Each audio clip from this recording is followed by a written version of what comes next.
Jadi nanti di Al-Quran ada 8 jenis rizki. Di antara yang paling hebat, ada yang belum Anda datang, rizkinya sudah menjemput. Ada orang mendatangi rizki, ada rizki mendatangi dia.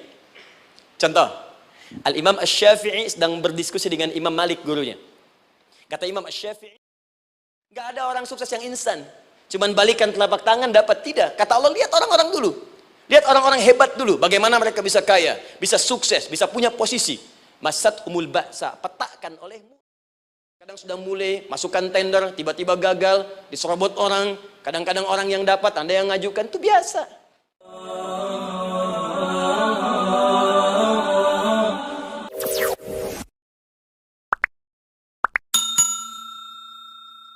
Anda berlanjut, diterangkan oleh Allah, hei, tugas suami saat mulai pertama kali menikah, maka tugas yang pertama siapkan untuk mencari nafkah. Bagaimana caranya ya Allah? Diturunkan oleh Allah. Satu, jangan takut kehilangan rezeki. Jangan pernah mencuri, jangan pernah ngambil punya orang, karena punya kamu akan saya berikan sempurna. Kamu ngambil punya orang, maka kamu akan menyulitkan diri sendiri. Itu akan dikembalikan pada yang berhak. Ya, turun Quran surah ke-51 ayat 22. Dirinci, begini cara nyarinya. Quran surah kedua ayat 168. Kalau Anda ingin cepat baru bergerak, rizkinya sudah dapat. Quran surah kedua ayat 172. Ada yang dahsyat, dia belum keluar, rizkinya yang mendatangi dia. Jadi nanti di Al-Quran ada 8 jenis rizki. Di antara yang paling hebat, ada yang belum Anda datang, rizkinya sudah menjemput. Ada orang mendatangi rizki, ada rizki mendatangi dia. Contoh, Al-Imam Asy-Syafi'i sedang berdiskusi dengan Imam Malik, gurunya. Kata Imam Asy-Syafi'i, Syekh, rizki itu mesti saya cari dulu, baru kita dapat.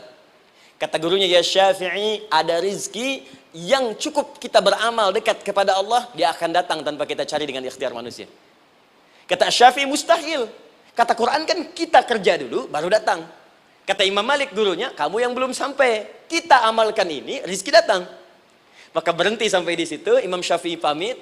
Di jalan tiba-tiba, beliau mendapati ada panen anggur, Pak, Bu. Terus dipanggil sama yang punya kebun. Ya, pemuda katanya, sini. Mau bantu nggak? Kalau kamu bantu, kami berikan anggurnya. Maka beliau bantu, panen, petik. Sampai setelah selesai diberikan anggur yang besar-besar, hanum. Senyum, senang beliau. Ternyata senangnya bukan karena dapat anggur. Senangnya karena merasa pendapatnya benar. Kalau saya nggak bantu panen ini, nggak akan dapat saya anggur.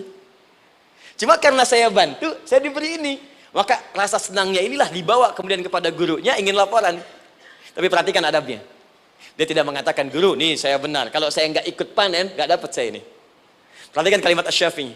Guru, tadi saya di jalan, dipanggil oleh pemilik kebun, ikut panen anggur. Begitu saya bantu, saya diberikan anggur ini. Beliau tekankan dengan kalimat yang kencang pada kalimat, begitu saya bantu, saya dapat anggur ini. Imam Malik tersenyum mengatakan, Masya Allah Syafi'i, luar biasa. Ini siang begitu panasnya, tadi saya mau keluar ngajar, terfikir di benak saya, Allah, kalau ada anggur yang besar-besar, enak rasanya. Tiba-tiba kamu datang bawa anggur. Jadi Imam Syafi'i kerja dapat sesuatu, Imam Malik terfikir sesuatu, datang rezeki. Itu ada di Quran surah ke-7, teman-teman, ayat ke-96, paling kanan sebelah atas di mushafnya. Baik, teruskan dulu. Ya, Anda dalam mencari kerja, ingat, kalau Allah yang sampaikan pasti terjadi. Jangan dikira mudah. Kata Allah akan ada persaingan, akan ada kadang-kadang singgungan, akan ada tantangan, maka mulai petakan tantangan apa yang akan Anda lalui saat Anda mulai mencari nafkah itu. Maka turun Quran surah kedua ayat 214, paling kanan sebelah bawah. Am hasibtum an tadkhulul jannata. Hei, apa kamu mudah begitu saja mengira akan sukses dalam pekerjaanmu? Bahkan bisa diartikan surga, ingin masuk surga. Walamma ya'tikum mathalul ladzina khalau min qablikum. Sebelum engkau diuji seperti orang sukses dulu pernah sukses. Lihat mereka. Enggak ada orang sukses yang instan. Cuman balikan telapak tangan dapat, tidak. Kata Allah, lihat orang-orang dulu. Lihat orang-orang hebat dulu, bagaimana mereka bisa kaya, bisa sukses, bisa punya posisi. Masat umul ba'sa, petakan olehmu tantangan apa yang akan dihadapi saat engkau bekerja itu. Satu, kata Allah, ba'sun, ada yang ringan. Ya, ba's. Ba'sa, jama' dari kata ba'sun. Dua, dara. Dia sudah menengah, jama' dari kata durun. Tiga, zilzal, ini yang paling tinggi puncaknya. Jadi kalau Anda sudah mendapatkan ini, yakinlah, berarti Anda akan mendapatkan posisi yang tinggi. Karena mustahil orang besar diuji dengan ujian yang kecil. Zilzal, ini bagian ketiga.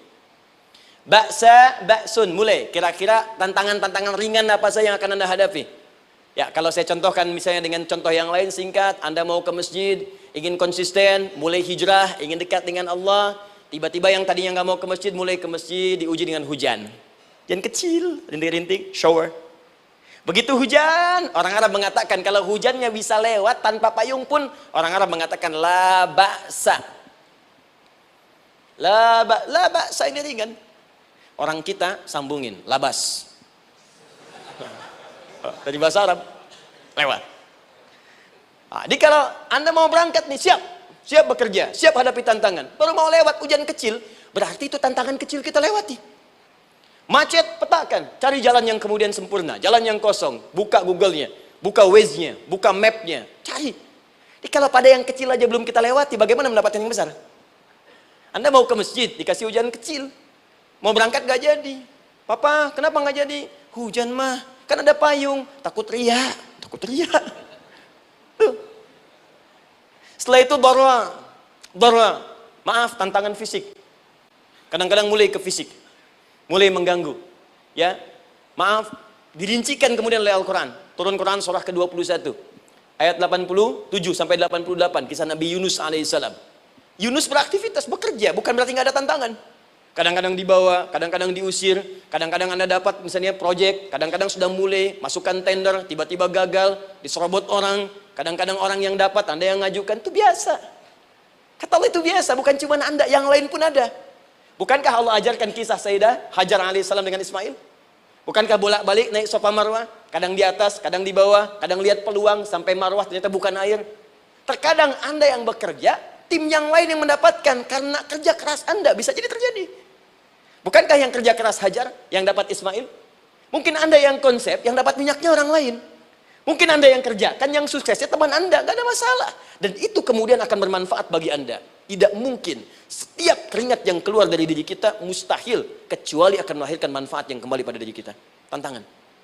Tapi yang paling dahsyat, ini yang gak ditemukan di sebagian referensi yang kita baca. Ketika Allah menjelaskan semua tahapan-tahapan tantangan ini sampai ke puncaknya zilzal.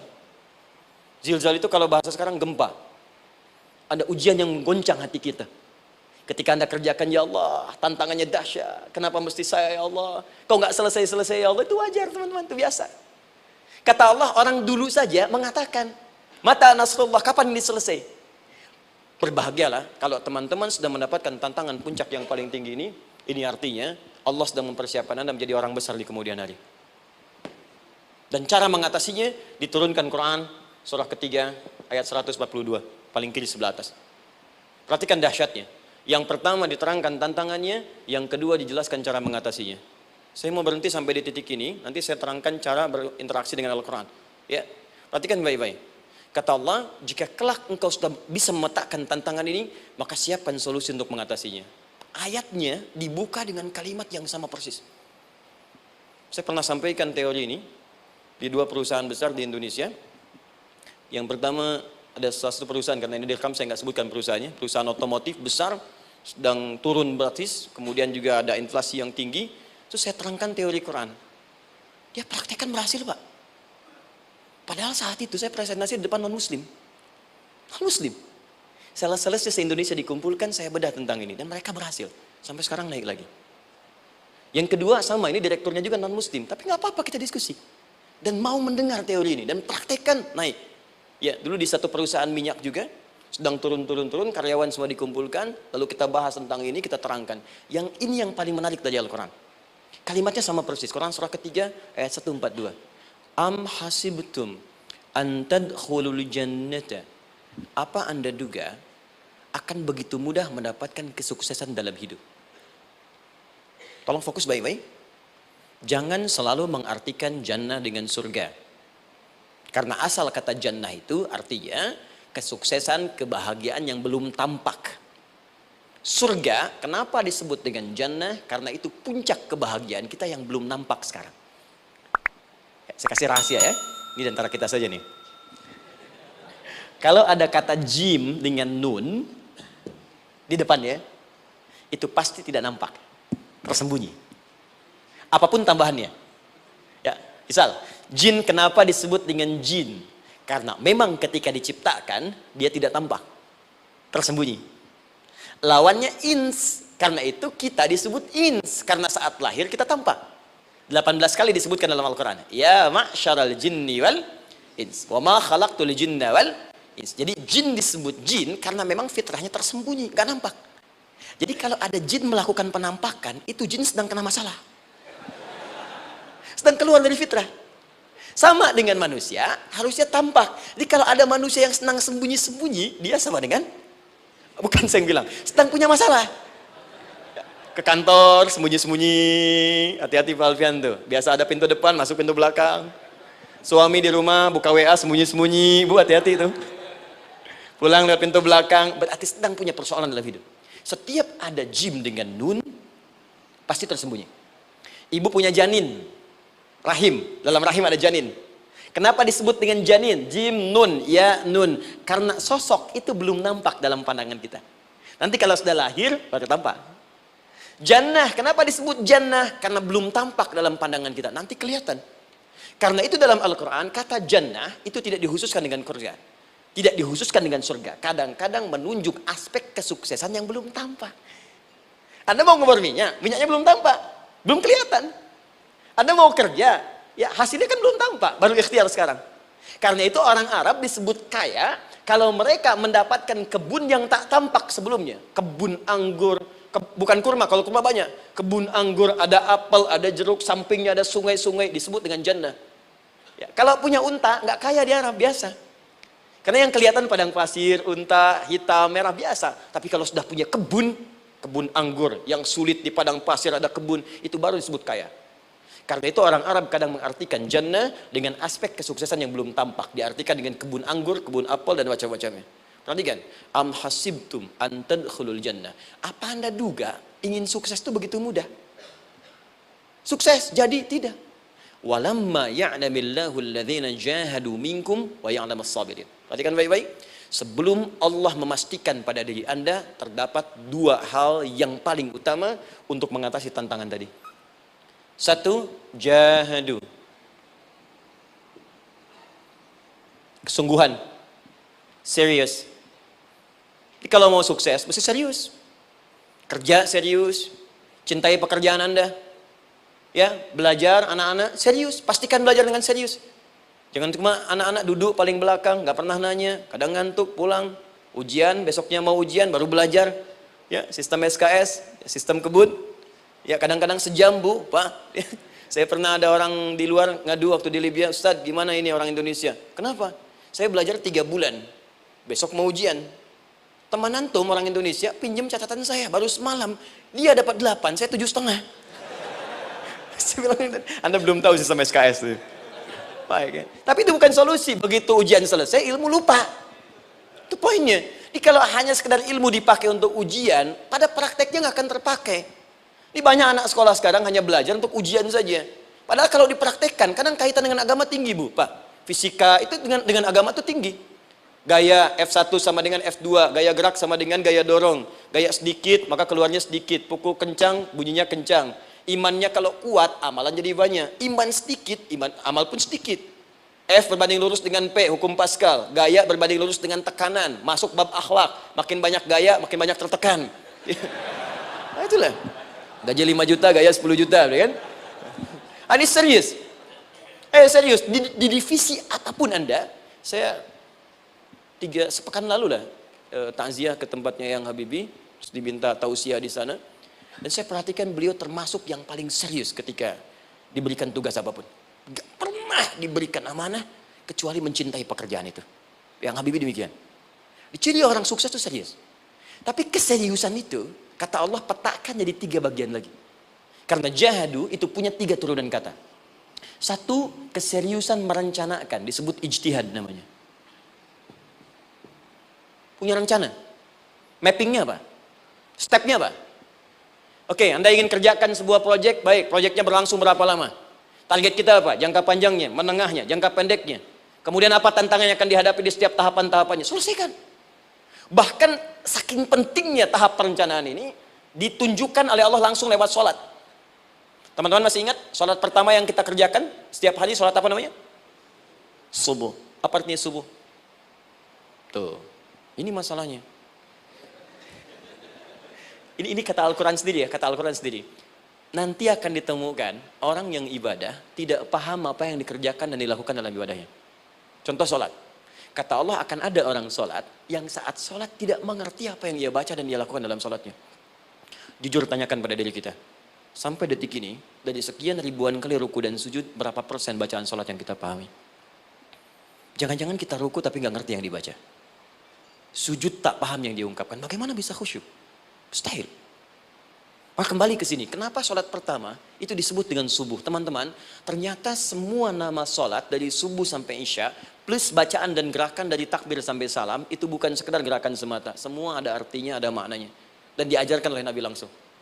Subuh disebut dengan subuh. Ada dua kata. Satu, fajar. Quran surah ke-17 ayat 78. Inna Qur'an al-fajri kana mashhuda. Kedua, subuh di surat At-Takwir. Was-subhi idza tanaffas. Kenapa disebut fajar? Fajar itu pancaran positif, pancaran kebaikan. Jadi kalau yang baik disebut fajar. Kalau yang jelek disebut fujur.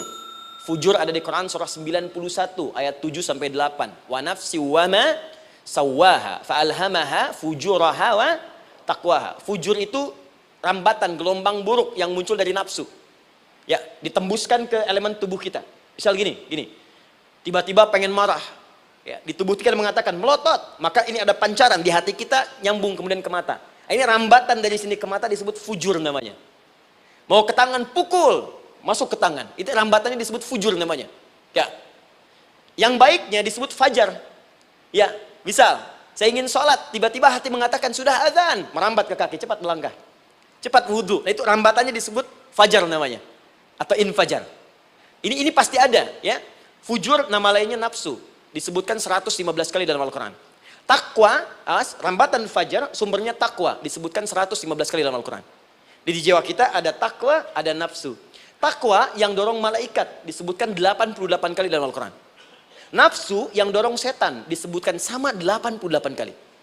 Di setiap Anda akan mengerjakan satu hal, pasti akan yang mendorong pada yang baik, akan mencegah dari yang baik itu nafsu. Pasti itu. Pak Alpian mau tanda tangan proyek. Tiba-tiba disodorkan, Pak, ini Pak. Kok begini proyeknya? Perbaiki, karena ada yang nggak beres. Tapi fee-nya lumayan Pak, 1 miliar. Nggak bisa, jiwa takwa mengatakan jangan terima Pak. Bapak mengatakan maaf, ini jari tahiyat, gak akan pernah dipakai maksiat, perbaiki, datang lagi. Ini Pak, kok sama? Fee-nya diperbaiki Pak, 100 miliar. Nafsunya mulai berkata, terima. Takwanya bilang, jangan. Akhirnya beliau katakan, tangan tahiyat gak akan pernah dipakai maksiat. Tapi tunggu, saya istiqoroh dulu.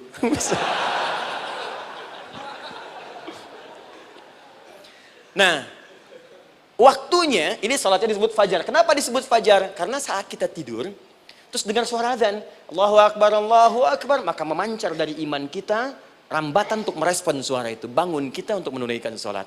Waktunya disebut subuh. Kenapa disebut subuh? Dari kata asbah. Asbah itu artinya yang siap dengan rencana. Ya, orang Islam tuh nggak ada yang bangun dari tidurnya kecuali punya rencana jelas yang akan dieksekusi di hari itu. Makanya sebelum kita bekerja mengeksekusi itu, kita datang menghadap Allah supaya Allah berikan kemudahan di setiap aktivitas kita. Coba lihat manajemen Nabi. Bukankah sebelum tidur beliau istighfar dulu? Dirinci pekerjaannya, dicatat yang akan dikerjakan besok, istighfar 70 kali, 100 kali, sehingga dengan istighfar saat tidurnya tenang. Coba kita biasakan. Ada yang baca Quran, ada yang istighfar. Kalau nggak percaya silahkan cek. Begitu Anda lakukan, tidurnya enak. Besoknya rencana itu sudah siap. Makanya ketika bangun, siap jam 7 mau kemana, jam 8 ada di mana, jam 12 kerjakan apa. Sebelum mengerjakan itu, datang kepada Allah, sujud, ya Allah, saya punya rencana ini tolong mudahkan. Begitu caranya. Itu yang disebut dengan subuh. Nah, sekarang kembalikan, peta hidup kita mau seperti apa ke depan? Ijtihad. Yang kedua, kalau sudah jelas konsepnya, visinya sudah ada, maka jihad. Yang kedua, jihad. Jihad itu eksekusinya, aksinya, actionnya, perjuangan fisiknya. Rencananya apa? Tahajud malam nanti. Bismillah. Jam berapa? 2:30. Baik, yuk kita mulai rencanakan. Eksekusi rencananya. Bagaimana cara kita bangun 2:30? Pasang alarm. Jam berapa alarm dipasang? 3 kali. Pertama 1:30, kedua 2:45, ketiga jam 2:04. Baik. Alarm pertama untuk mematikan alarm kedua. Alarm kedua matikan alarm ketiga. Ketiga siap-siap. Baik. Siap bangun. Jihad. Awas, ini penting ya, jihad itu jangan dipersempit maknanya kepada situasi peperangan saja, tidak. Banyak jihad itu luas sekali medannya. Karena jihad itu perjuangan fisik. Dan maaf ya, maaf sekali, dalam konteks perang pun bukan menyerang orang. Tapi membela diri saat diserang. Di Islam itu bukan agama ekspansi. Cek di sejarah, nggak ada Islam menyerang. Yang ada itu membela diri saat diserang. Atau saat orang lain dizalimi dan kita diminta untuk terlibat, kita membantu. Ini bukan dalam konteks sekarang yang banyak dibincangkan, tembak orang, bom orang, nyerang orang, bukan. Itu waktu kejadian bom Tamrin itu pertama, saya di Lampung posisinya. Itu begitu meledak, duar. Pertanyaan pertama Pak di Balista nih, Ustadz, apakah bom di jalan Tamrin termasuk jihad fisabilillah? Saya bilang, Pak, sependek pengetahuan saya, jihad fisabilillah itu jihad di jalan Allah, bukan di jalan Tamrin. Kaidahnya beda. Nah, misal mencari nafkah itu jihad. Cari nafkah jihad. Quran surah keempat ayat 34, paling kiri sebelah atas. Tugas pertama ketika menikah, kata Allah, ar-rijalu qawwamuna 'alan nisa. Setiap lelaki itu diminta oleh Allah untuk mengatur bagian rumah tangganya. Jadi pemimpin di rumah tangganya. Ya bima faddalallahu ba'dahum 'ala ba'din, karena diberikan kemampuan untuk memimpin. Di pemimpin itu ada di suami. Dan ciri khas pemimpin, Bu, biasanya ciri khas pemimpin apa, Bu? Bukan tegas, bukan. Ciri khas pemimpin itu tidak mau dipimpin. Makanya kalau ada sesuatu, masukkan lewat usulan, jangan beri saran. Kalau saran susah, itu pemimpin. Baik, tapi yang paling luar biasa kata Allah, perhatikan kalimatnya indah sekali. Wa bima anfaqu min amwalihim. Saya berikan tugas untuk mencari nafkah. Ketika seorang lelaki bertugas mencari nafkah, ingat ya, konteks apapun, kalau perempuan nanti bekerja bukan nafkah poinnya. Bisa hobi, ya, bisa aktivitas, tapi nafkah kalau sudah menikah itu ada pada suami. Perempuan tidak. Kalaupun tidak dilarang perempuan bekerja, tidak. Sayyidah Aisyah mengajar, ada yang para sahabiah jadi perawat, ya, ada yang pengajar. Banyak dulu sahabat Nabi yang perempuan mengajar. Ya, kan ada pelajaran-pelajaran khusus perempuan. Ya, ada bagian perawat, ada dokter. Ini kan yang ngandung perempuan, masa yang periksa laki-laki?